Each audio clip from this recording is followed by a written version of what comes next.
Muy buenas tardes a todos nuestros amigos, amigas, hermanos y hermanas que nos acompañan en el programa, una vez más, el Evangelio de Cristo a través de la Biblia.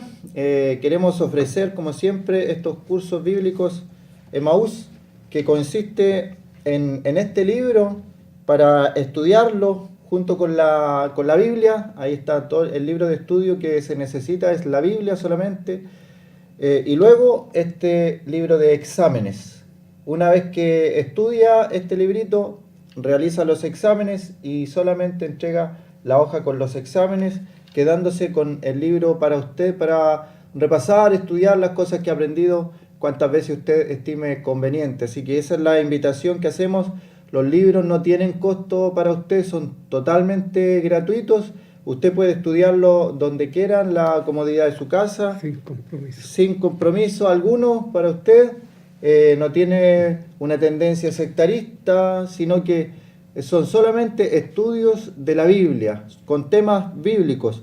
Hay varios estudios, acá tenemos por ejemplo algunos títulos: el siervo de Dios, el verbo de Dios, que estudia el libro de Juan; el siervo de Dios, que estudia el libro de Marcos; la Biblia dice así, lo que la Biblia enseña; Pedro y la iglesia, lecciones para la vida cristiana. Son varios títulos, varios cursos para aquellas personas que sientan el interés de aprender, de estudiar los cursos bíblicos Emaús. Guía para el crecimiento cristianos, nacido para triunfar, prisionero con Jesús, y así varios más.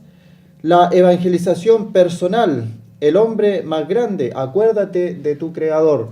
Así varios títulos que tienen los cursos. Usted hace uno, entrega su examen, y si quiere realizar otro curso continúa, y así sucesivamente hasta que usted lo estime conveniente aprender de la Escritura. Estamos estudiando varios pasajes de la Escritura en relación a los encuentros que el Señor Jesucristo tenía con personas. Hemos estudiado lo que pasó en la cruz del Calvario, el evento, y cómo Él, camino a la cruz, en la crucifixión y en su resurrección, se encontraba con algunas personas. Y eso tenía un cambio en la persona. Y eso es la conversión del hombre, el cambiar desde dentro hacia afuera. La Biblia enseña que no es por obras para que nadie se gloríe. La salvación no es por obras. Si una persona está tratando de alcanzar la salvación a través de los méritos propios, está contradiciendo lo que la Biblia está enseñando, porque dice que la salvación no es por obra de la ley para que ninguna persona se gloríe. Somos hechuras suyas, creadas en Cristo Jesús para buenas obras, las cuales Él preparó de antemano, pero en ningún caso es que los hombres son salvos por las obras o los méritos que ellos tienen para alcanzar la salvación de alguna manera. No es por obras, dice la Biblia. Nos llamó con llamamiento santo y nos hizo salvos y nos perdonó nuestros pecados, no por obras de justicia que nosotros hubiéramos hecho, sino en la soberanía, en la voluntad del Señor. Él llama a las personas para ser salvadas. Vamos a estudiar entonces en el día de hoy un caso que es bien emblemático y que es conocido como el incrédulo, el apóstol que fue incrédulo. No seas incrédulo como Tomás, dice la gente. Y vamos a leer lo que pasó, como hemos ido siguiendo un orden cronológico en las apariciones del Señor en su resurrección. Vamos a ver el caso de Tomás en Juan, capítulo 20. Estamos viendo personajes que aparecían en el libro de Lucas, el capítulo 23. Luego en el capítulo 24 vimos las dos personas que iban camino a Emaús y cómo el Señor les abre las Escrituras y a través de las Escrituras le muestra que era necesario que el Cristo padeciese, entrara en su gloria, que fuera sepultado, resucitado al tercer día. Y esas palabras sacadas de la Escritura, porque dice que el Señor desde Moisés, los profetas, los salmos, les aclaró las Escrituras, les enseñó que las Escrituras hablaban de Él, del Señor Jesucristo. Así que vamos a leer ahora en Juan capítulo 20, el versículo 24. Si tiene una Biblia con usted, que nos acompañe en la lectura de la palabra del Señor. En Juan capítulo 20, versículo 24 dice: pero Tomás, uno de los 12, llamado Dídimo, no estaba con ellos cuando Jesús vino. Le dijeron pues los otros discípulos: al Señor hemos visto. Él les dijo: si no viere en sus manos la señal de los clavos, y metiere mi dedo en el lugar de los clavos, y metiere mi mano en su costado, no creeré. 8 días después estaban otra vez sus discípulos dentro, y con ellos Tomás. Luego Jesús, estando las puertas cerradas, se puso en medio y les dijo: paz a vosotros.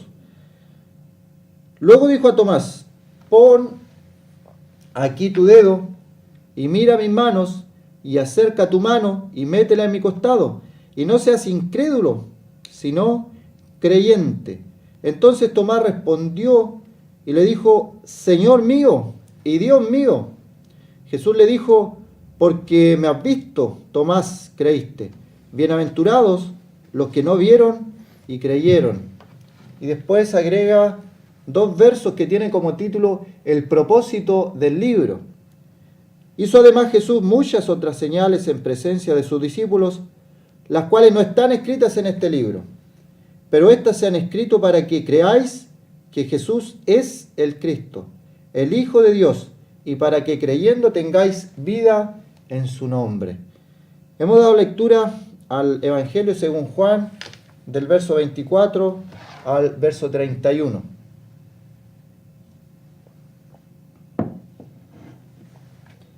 Tomás era parte de un círculo íntimo del Señor, que eran 12 apóstoles.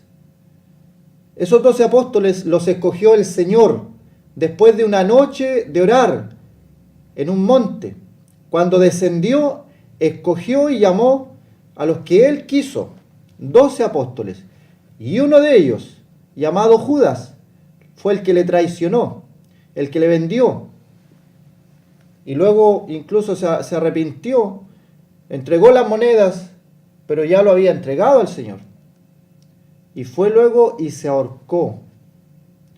Y ocupó, en el libro de los Hechos, vemos cómo se ocupó el lugar con Matías. Y luego en el Nuevo Testamento aparece el apóstol Pablo, escribiendo todas las cartas, casi todas las cartas del Nuevo Testamento que tenemos a las iglesias, el apóstol Pablo. Y él dice: como un abortivo se me apareció a mí. Y se cierra el canon de las Escrituras, se cierra el último libro de la Biblia, el Apocalipsis, que dice que si alguno le añade a este libro, o si le quita este libro, tiene consecuencias. Por lo tanto, es nuestra creencia, nuestra convicción, que los apóstoles llegaron hasta ahí solamente. Porque vieron al Señor resucitado, porque estuvieron en el ministerio con el Señor. Y no hay más apóstoles. En la ciudad santa, en el cielo, que ya está construido, Juan lo ve a través de una visión, se le revela la visión, pero ya está construido para Dios. Ahí están escritos los 12 nombres de los apóstoles del Señor. Y son 12. Son 12. Y termina eso. Y los apóstoles, cuando el Señor los llama, ellos van de 2 en 2 después a predicar. Y luego de la resurrección del Señor, Él se les aparece a sus apóstoles. Por eso creemos que no hay más apóstoles. Tomás era uno de ellos. Y tenemos que pensar que no eran personas de otro mundo, de otro planeta, con cualidades que tú y yo no tengamos.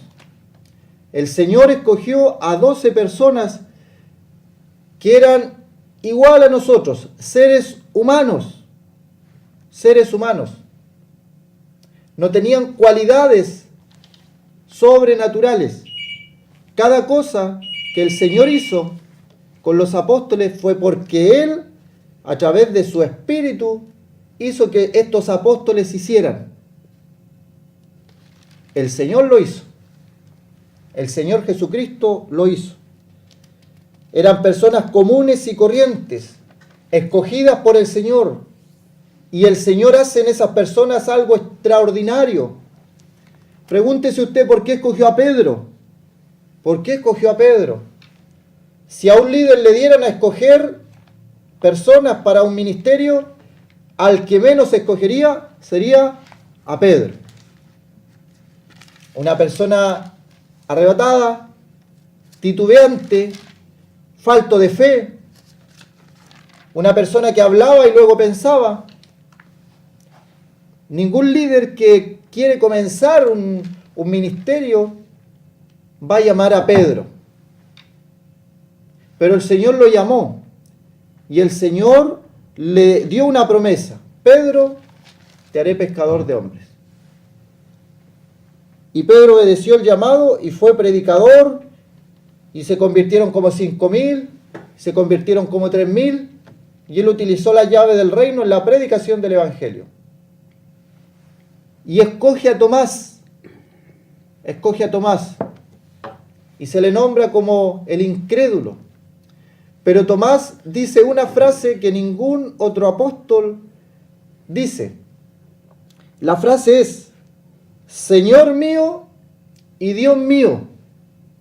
Señor mío y Dios mío, y aparece en signo de exclamación. Fue un clamor que él expresó en voz alta.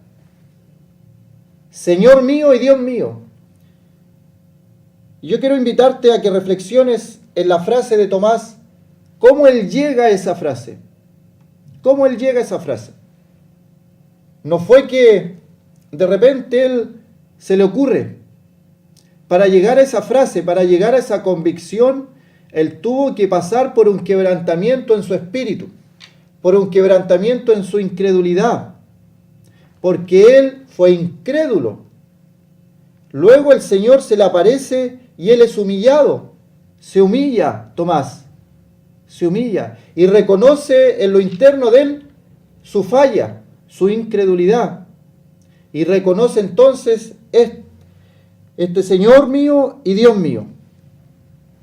Reconoce al Señor Jesucristo como el Dios, como aquel Dios de la antigüedad, como el Dios creador, como el Dios que sustenta todas las cosas. Fue una declaración que hizo Tomás que sobrepasa a todas las declaraciones que se hayan hecho, porque el Señor ya está resucitado. Otra declaración importante es la de Pedro, cuando él dice: eres el Cristo, el Hijo del Dios viviente. Y el Señor le dice: no te lo ha revelado carne ni sangre, sino mi Padre que está en los cielos. Pero a Tomás no le dice eso. Tomás llega a esa convicción de su incredulidad al examinarse hacia adentro de sí mismo. Se examina, se cuestiona y sale solo de sus labios, sin que nadie lo presione, sale la frase: Señor mío y Dios mío. Y es así el Evangelio. Es así el reconocer al Señor Jesucristo como tu Salvador personal. Reconocer tu incredulidad, que la incredulidad es un pecado. Reconoces entonces la incredulidad de tu corazón, que hasta el día de hoy tú no has creído. Y por eso es que la Biblia menciona la palabra aquí en el verso 27, no seas incrédulo, sino creyente. Es un término que me gusta utilizar. Los creyentes, porque en el día de hoy todos dicen: sí, soy cristiano, pero no oran, no leen la Biblia, no hay frutos dignos de arrepentimiento, continúan en los vicios, en los pecados, pero sí, alguna vez se bautizaron y sí, soy creyente, soy cristiano.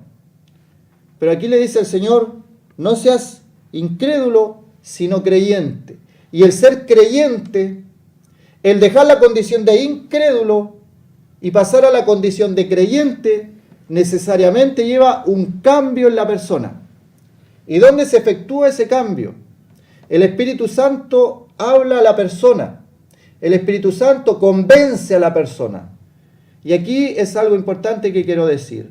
El Espíritu Santo, cuando convence a la persona, va tratando el razonamiento de la persona. Lo que la persona cree en su mente, en su corazón. El Señor no utiliza la emocionalidad, no utiliza las emociones, no trata de presionarlo a través de una emoción. Quiere que Tomás, en su mente, en su corazón, reflexione y se dé cuenta a quién tiene frente de él. Y que se dé cuenta la actitud de él. Y cómo 8 días antes el Señor se había aparecido y Tomás no estaba congregado. La importancia de congregarse. Siempre que hay una reunión de hermanos, ahí está el Señor y va a pasar algo en la reunión. Vamos a recibir una palabra de aliento, una palabra de exhortación, una palabra de edificación, como dice el libro de Corintios.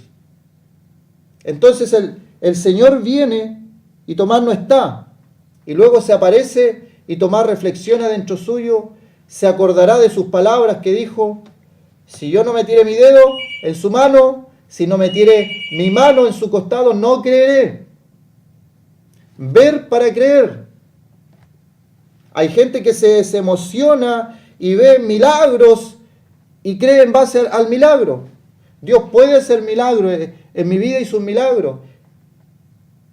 Yo no podía caminar porque no tenía médula. El Señor puso médula. Puso médula donde me faltaba. Y volvió el movimiento. Es un milagro. Traspasa los límites de la ciencia, de lo natural. Creo en los milagros.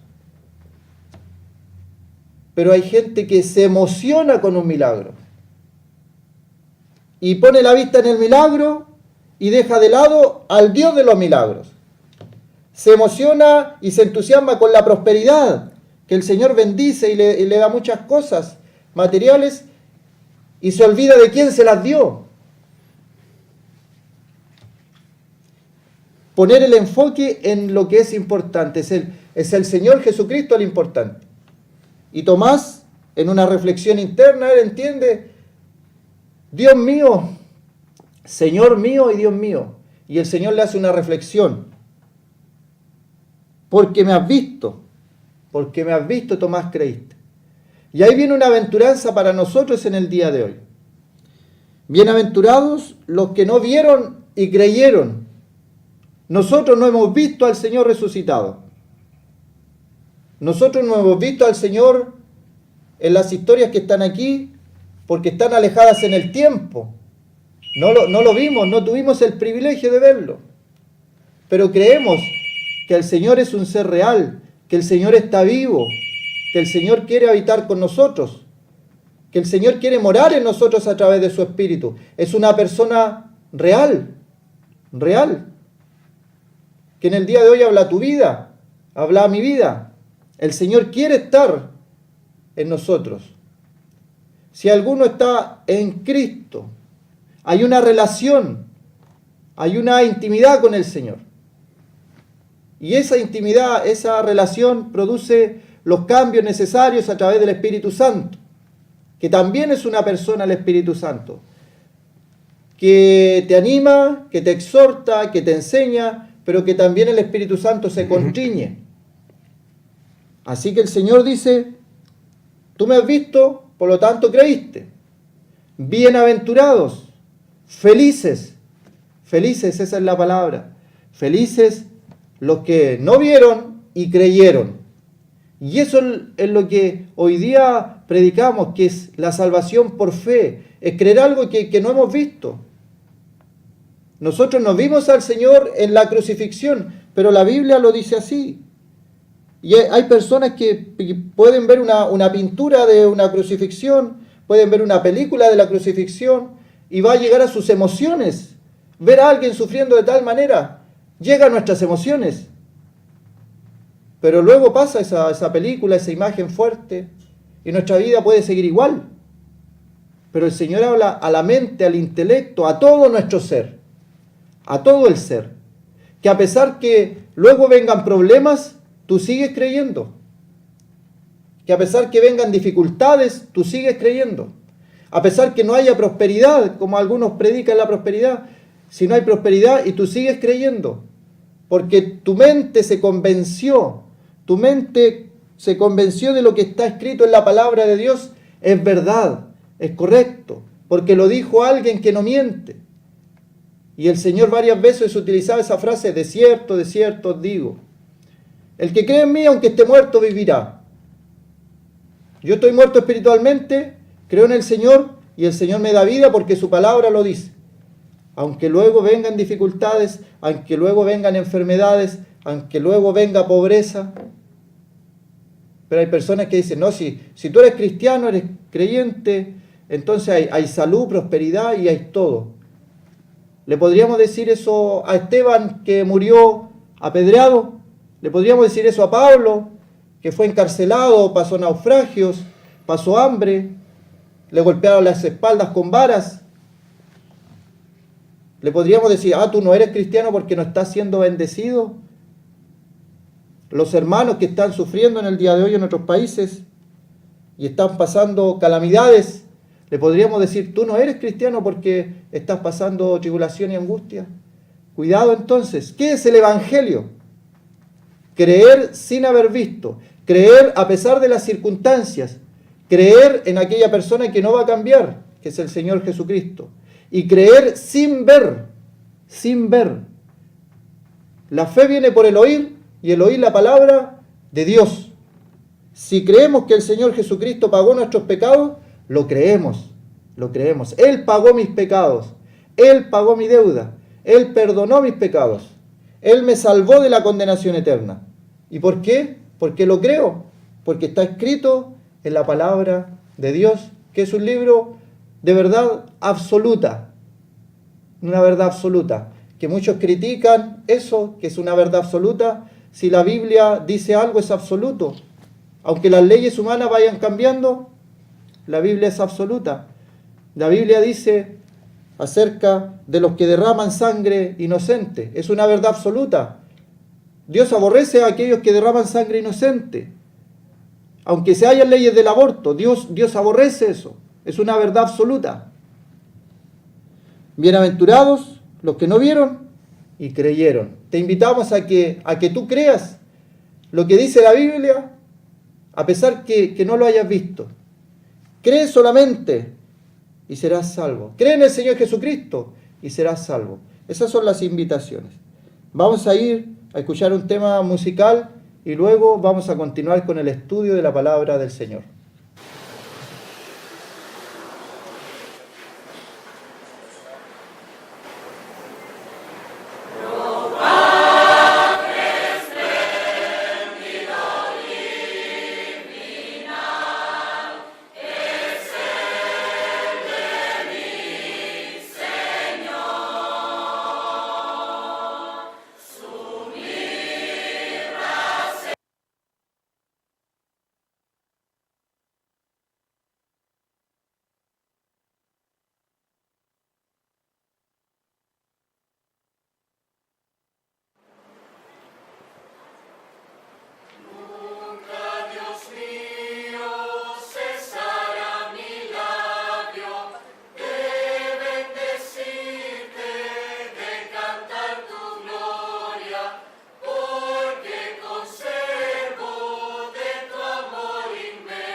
¿Quieres ser salvo de toda maldad? Tan solo hay poder en mi Jesús. ¿Quieres vivir y gozar santidad? Tan solo hay poder en Jesús. Hay poder, sí, sin igual poder en Jesús, quien murió. Hay poder, sí, sin igual poder en la sangre que Él vertió. ¿Quieres ser libre de orgullo y pasión? Tan solo hay poder en mi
Una vez más damos la bienvenida a nuestros amigos y hermanos de la fe que nos sintonizan a esta hora y deseamos que la palabra de Dios sea de mucho beneficio para usted, que usted pueda entender el mensaje de salvación. Estamos estudiando en el libro de los Hechos, en los inicios de la iglesia, y estamos en el segundo viaje misionero del apóstol Pablo, en el capítulo 16. Así vamos a leer el capítulo 16 del libro de los Hechos desde el versículo 1. Dice: después llegó a Derbe y a Listra, y aquí había allí cierto discípulo llamado Timoteo, hijo de una mujer judía creyente, pero de padre griego, y daban buen testimonio de él los hermanos que estaban en Listra y en Iconio. Quiso Pablo que éste fuese con él, y tomándole le circuncidó por causa de los judíos que había en aquellos lugares, porque todos sabían que su padre era griego. Y al pasar por las ciudades les entregaba las ordenanzas que habían acordado los apóstoles y los ancianos que estaban en Jerusalén, para que las guardasen. Así que las iglesias eran confirmadas en la fe y aumentaban en número cada día. Atravesando Frigia y la provincia de Galacia, les fue prohibido por el Espíritu Santo hablar la palabra en Asia. Y cuando llegaron a Misia, intentaron ir a Bitinia, pero el Espíritu no se lo permitió. Y al pasar junto a Misia, descendieron a Troas, y se le mostró a Pablo una visión de noche. Un varón macedonio estaba en pie rogándole y diciendo: pasa a Macedonia y ayúdanos. Cuando vio la visión, enseguida procuramos partir para Macedonia, dando por cierto que Dios nos llamaba para que les anunciásemos el Evangelio. Zarpando pues de Troas, vinimos con rumbo directo a Samotracia, y el día siguiente a Neápolis, y de allí a Filipo, que es la primera ciudad de la provincia de Macedonia y una colonia, y estuvimos en aquella ciudad algunos días. Y un día de reposo salimos fuera de la puerta de la ciudad, junto al río donde solía hacerse la oración, y sentándonos hablamos a las mujeres que se habían reunido. Entonces una mujer llamada Lidia, vendedora de púrpura de la ciudad de Tiatira, que adoraba a Dios, estaba oyendo, y el Señor abrió el corazón de ella para que estuviese atenta a lo que Pablo decía. Y cuando fue bautizada y su familia, nos rogó diciendo: si habéis juzgado que yo sea fiel al Señor, entrad en mi casa y posad, y nos obligó a quedarnos. Vamos a leer hasta ese versículo en la palabra de Dios de momento. Tenemos entonces el inicio del segundo viaje misionero. Ya Pablo ha pasado por algunas ciudades y llega allí a Derbe y a Listra. ¿Qué recuerdos más tremendos tendría Pablo de Listra, en donde él una vez fue apedreado y dejado por muerto? Pero no obstante, él no se acobardaba en enseñar y predicar el mensaje de salvación, porque antes que su propia vida y su propia integridad física, él amaba por sobre todas las cosas a Dios, y también él deseaba cumplir su voluntad, y amaba, por supuesto, a los seres humanos que están destituidos de la gloria de Dios, y a los creyentes que estaban en las iglesias recién formadas. Así, él llega a estas ciudades, y allí, en aquellas ciudades, se encuentra con un joven discípulo que se llamaba Timoteo. Este era un hombre que tenía un muy buen testimonio en las iglesias, y llegó a ser un gran siervo de Dios, tanto así que el apóstol Pablo le tenía por compañero, y él llegó a decir que a nadie, a ninguno, tenía del mismo amor que Timoteo, porque él se interesaba sinceramente por los creyentes y no buscaba lo suyo propio como los demás. Así, este joven Timoteo, cuyas características conocemos en las Escrituras, Él había sido criado por su abuela Loida y su madre Eunice, y había sido instruido en la palabra de Dios. Pablo dice de él que desde la niñez él había sabido las Escrituras, las cuales le llevaron al conocimiento también del mensaje del Evangelio. Y este joven siervo de Dios es invitado por Pablo para que le acompañe en esta cruzada de anunciar el mensaje de salvación a los perdidos y de confirmar también a los creyentes en la fe en las iglesias que ya estaban formadas en las regiones donde él antes ya había pasado anunciando el mensaje de salvación. Y aquí ocurre un asunto que algunos no entienden y cuestionan mucho, que es que Pablo, para llevar consigo a Timoteo, le circuncida, y esta circuncisión, que era un pacto que Dios había hecho en la antigüedad con Abraham, no era necesario realizar. Pero aquí tiene que ver con una cuestión solamente de entendimiento. Estamos en un tiempo de transición, y para que los judíos no desconfiaran de el mensaje del Evangelio, ni desconfiaran de sus mensajeros, Pablo hizo esto. Este asunto no tenía nada que ver con salvación, ni con conducta delante de Dios, con observancia de la ley, ni nada de eso, sino solamente era un asunto neutro, pero que era necesario para mantener la sana convivencia con los judíos. Tal como el mismo el apóstol llegó a decir: a todos me he hecho de todo, con fin de ganar a algunos para Cristo. Así, cuando él hace esto, no es que él esté cumpliendo alguna facción de la ley o volviéndose a la ley antigua, no.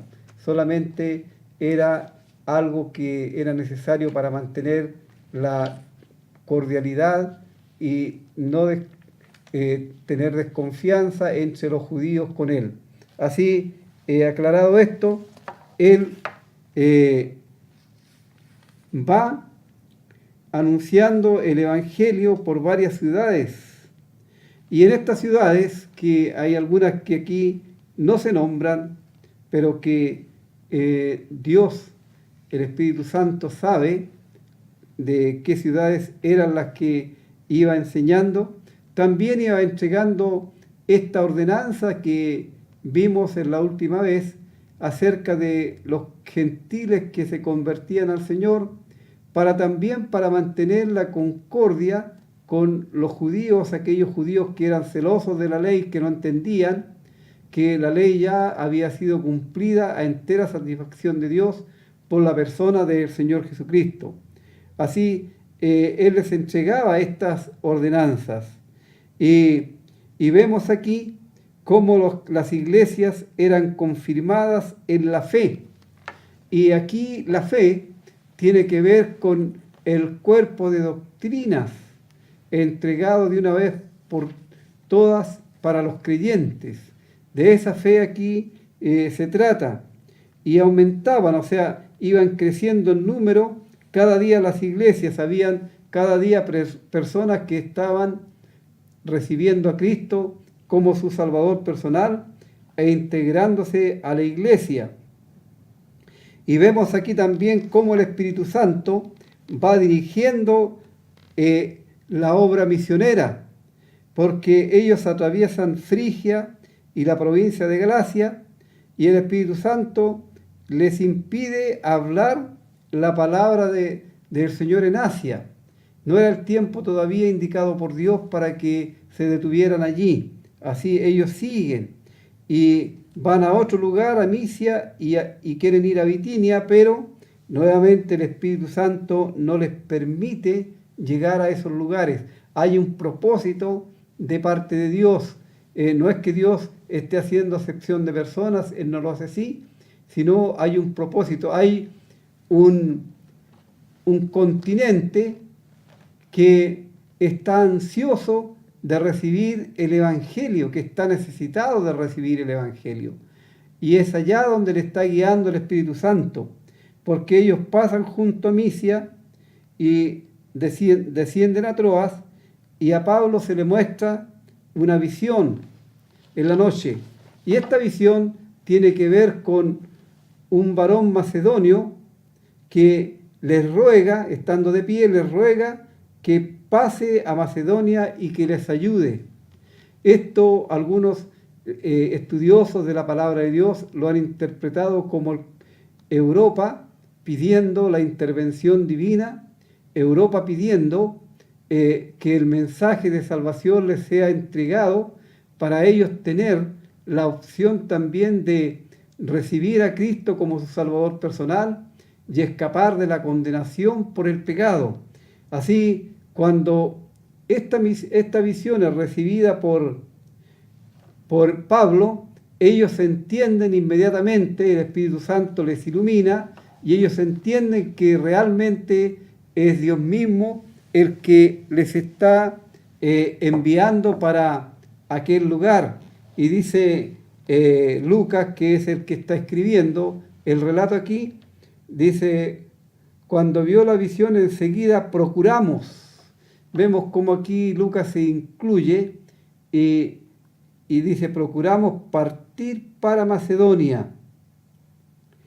Y dice, dando por cierto que Dios nos llamaba para que les anunciásemos el Evangelio.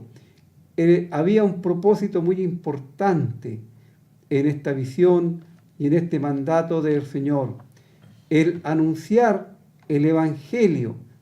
Y nuevamente queremos explicar lo que es el Evangelio para las personas que todavía no entienden, no tienen claridad acerca de esto, porque muchas personas siguen en el mundo religioso confundidas y piensan que el Evangelio es una religión, piensan que es un camino que hay que seguir, pero el Evangelio en la realidad es una buena noticia. La palabra Evangelio significa buena noticia, y esta buena noticia tiene que ver con que Dios envió al Señor Jesucristo a este mundo para que Él viniese a ser la víctima inocente que muriera en lugar de cada una de las personas que, apropiándose la obra expiatoria del Señor Jesús en forma personal, confían en ellas para su salvación. Eso es el Evangelio.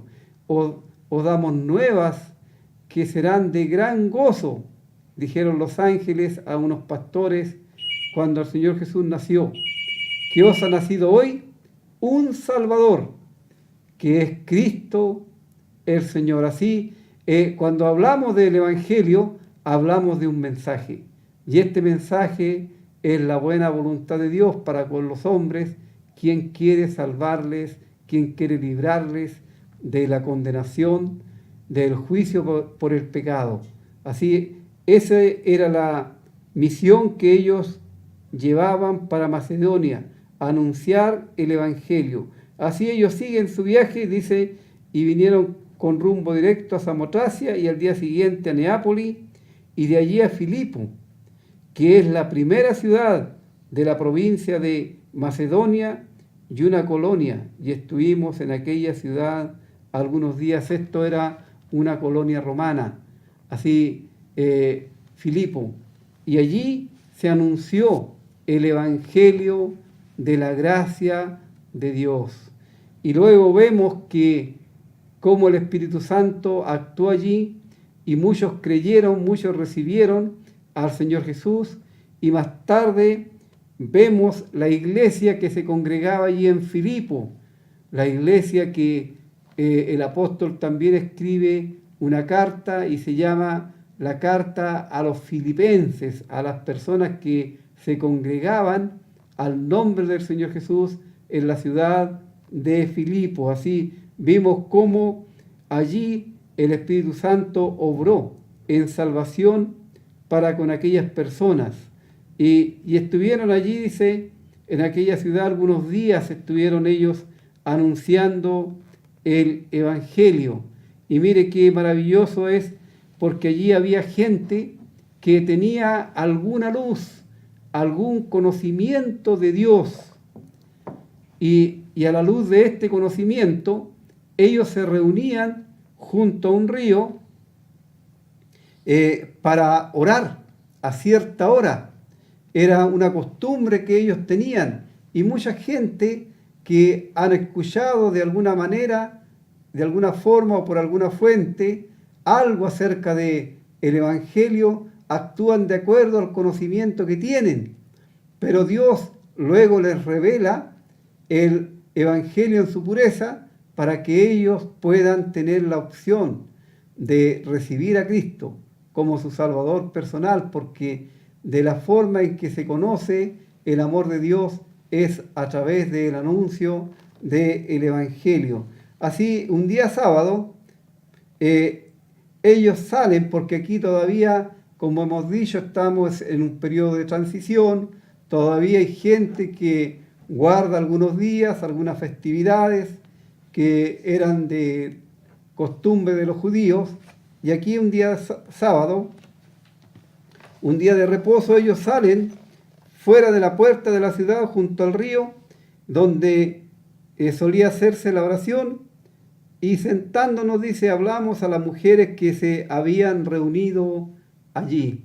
Aquí no hay un púlpito en donde el predicador se levante para anunciar la palabra de Dios, sino es un lugar a campo abierto, un lugar como diríamos nosotros hoy día, junto al río, ya sea allí en Laraquete, en Carampangue, en Colcura, etc., un lugar donde la gente se reunía para orar y bueno, para hacer algunos otros menesteres, tal vez también aprovechando el agua del río. Y allí está, y ellos se sientan en el suelo para hablar acerca del Evangelio. Y una de las personas que está allí se llama Lidia, era una comerciante, ella vendía púrpura y ella tenía mucho interés en las cosas de Dios. Pero Dios permitió que el Señor Jesús abriera el corazón de ella y estuviese atento al anuncio del Evangelio. Y ella pudo escuchar de boca de Pablo que Dios le había amado de tal manera que había enviado al Señor Jesucristo a morir por ella en la cruz, para que ella, creyendo en la muerte de Cristo como la sustitución, entonces ella pudiese tener vida eterna y perdón de pecado. Y ella no es soberbia, sino que inmediatamente reconoce y recibe el amor de Dios.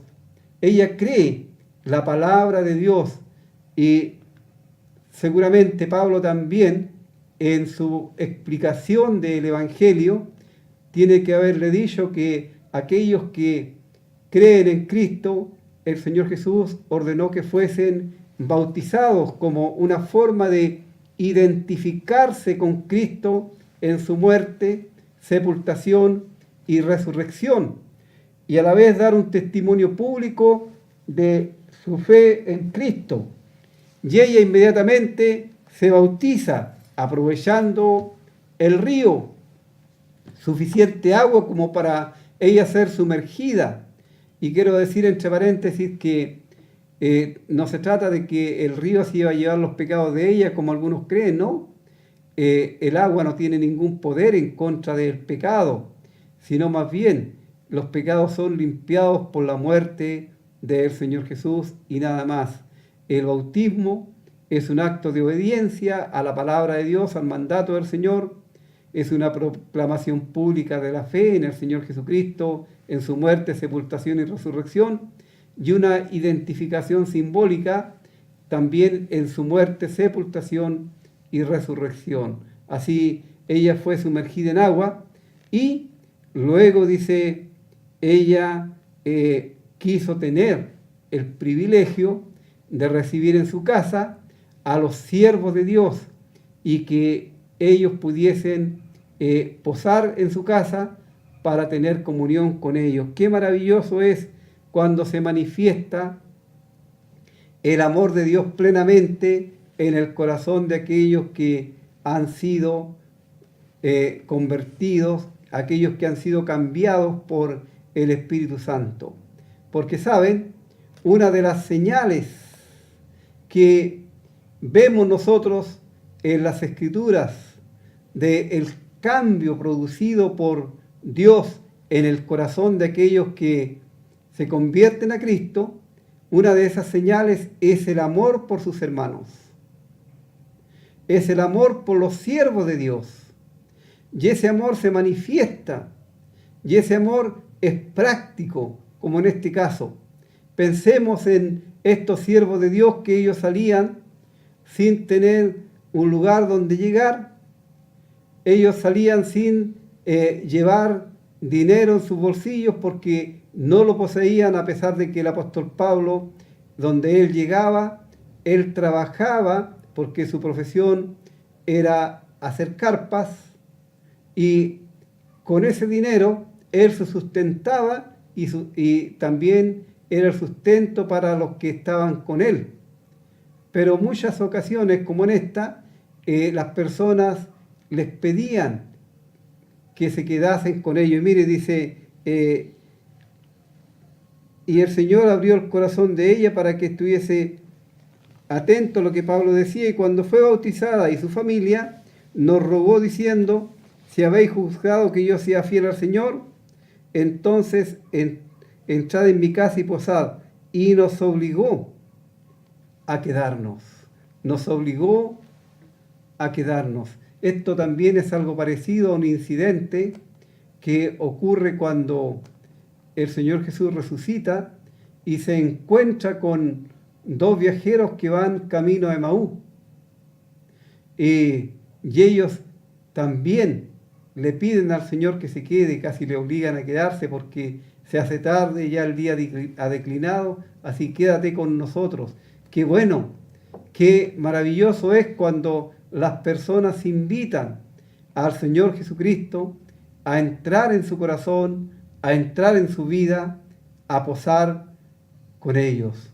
La palabra de Dios dice el Señor: si alguno abriere la puerta de su corazón, entraremos a él y cenaremos con él y él con nosotros.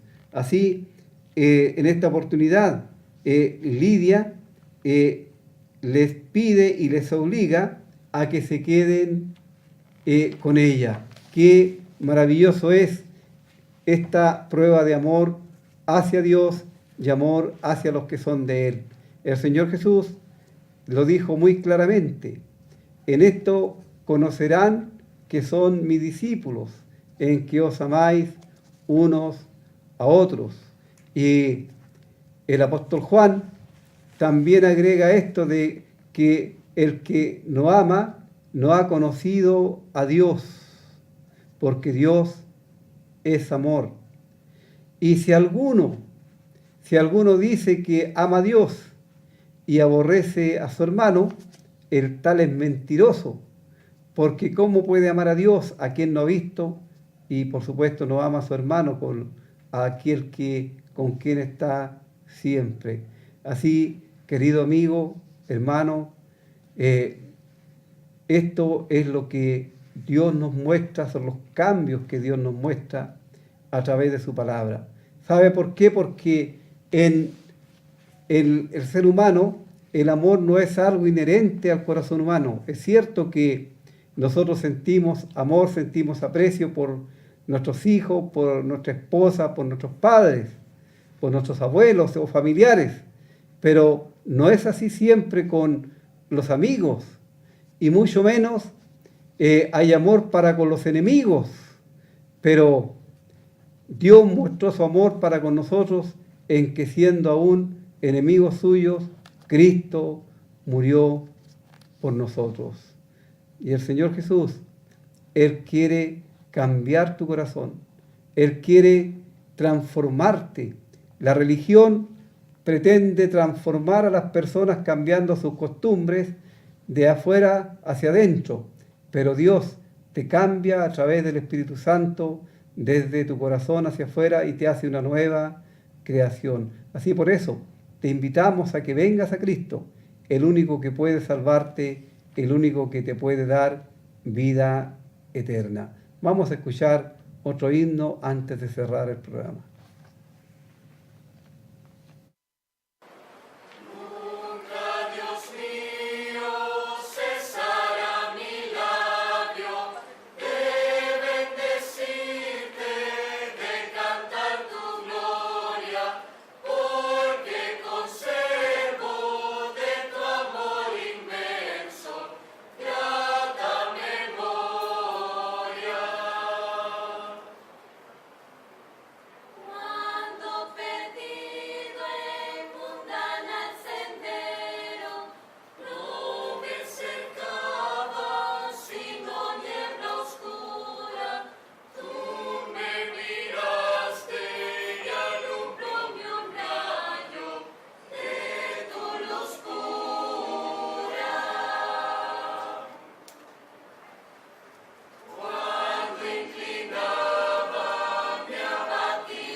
Muy bien, al terminar el programa queremos agradecer por su sintonía y agradecer por dejarnos entrar a su hogar en esta hora compartiendo la palabra del Señor. Las personas que llamaron, se está orando por ellos en la congregación el día miércoles y también en oraciones personales.